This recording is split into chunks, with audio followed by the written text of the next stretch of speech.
कभी किसी दुकान तक पहुंचने से पहले, कभी किसी अलमारी में सजने से पहले, कभी किसी इंस्टाग्राम रील में वायरल होने से पहले, या फिर किसी रेड कारपेट पर रंग जमाने से पहले, ओडिशा का हैंडलूम कई छोटी छोटी जिंदगियां जीता है। अपने सांचों में, अपने रंगों में, उन हाथों में जो धागों को सिर्फ कपड़ा नहीं पहचान बनाते हैं। यह तेज चलती दुनिया में चलने वाली एक धीमी मगर गहरी कला, और आज ये कला ओडिशा की पहचान बन चुकी है।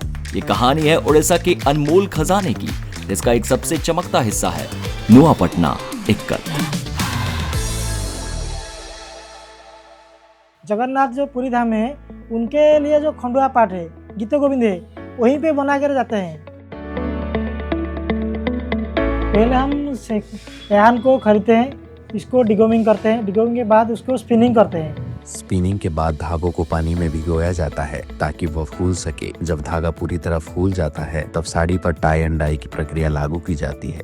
20 इंच का, क्या 70 इंच का, 50 इंच का, जितना हमारा साड़ी का लेंथ है उसी तरह के हम धड़ी बनाते हैं। उसके बाद हम टाई करते हैं।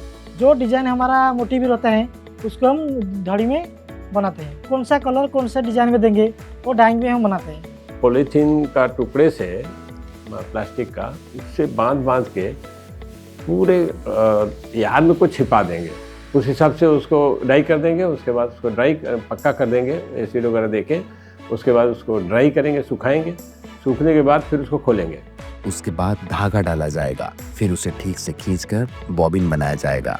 हल्का सा भिगोने के बाद वह बुनाई के लिए तैयार हो जाएगा। यहाँ की बांध कला पश्चिम ओडिशा के इक्कत परंपरा से बिल्कुल अलग है। Odisha is literally a vocabulary full of weaves because every other region has a different kind of weave which people do. Odisha में बोमकाई, खंडवा, पासापल्ली जैसे कई खूबसूरत हैंडलूम्स मौजूद हैं। एक दिन में एक साड़ी नहीं बन पाएगा। बड़ा बड़ा मोटिव आएगा तो पूरा फाइन काम आएगा, वो तो 1 महीना या 2 महीना भी लग जाता है एक साड़ी बनाने के लिए। नुआपटना की सबसे बड़ी चुनौती है बाजार में मशीन प्रिंटेड इक्कत की बाढ़, जिसने असली बांध कला की पहचान को कमजोर कर दिया है। आजकल जो पावरलूम चल रहे हैं बहुत बड़ी मात्रा में कपड़ा बना रहे हैं और हमारी तुलना में कहीं ज्यादा सप्लाई कर रहे हैं। जो युवा पढ़े लिखे हैं बाहर जाकर कंपनियों में काम करने का फैसला कर रहे हैं ताकि पैसा कमा सके। ये लोग अब शायद इसे जारी नहीं रखेंगे। पढ़े लिखे लोग तो अपना भविष्य देखेंगे, यहाँ ये कैसे टिकेंगे और अपना पेट कैसे भरेंगे। फिर भी कई परिवार आज भी इस परंपरा को धागे में सांस की तरह जिंदा रखे हुए हैं। ओडीओपी के तहत नुआपटना इक्कत को फिर से नई पहचान मिली है। ओडीओपी की मदद से बाहरी लोग हमारे काम और हमारे डिजाइनों को ऑनलाइन प्लेटफॉर्म के जरिए जान पाएंगे, और अगर हमें बाहर से ऑर्डर मिलेंगे तो हम थोड़ा ज्यादा मुनाफा कमा सकेंगे। बोयानिका, नुआपटना इक्कत हैंडलूम पार्क और कई कोऑपरेटिव सोसाइटीज कारीगरों को मॉडर्न टूल्स और मार्केट लिंक प्रदान कर रही हैं। पहली बार कपड़ा क्षेत्र की मशीनरी, कच्चे माल और कई अन्य टेक्सटाइल इनपुट्स पर जीएसटी को 12 से 18% से घटाकर सिर्फ 5% कर दिया गया है।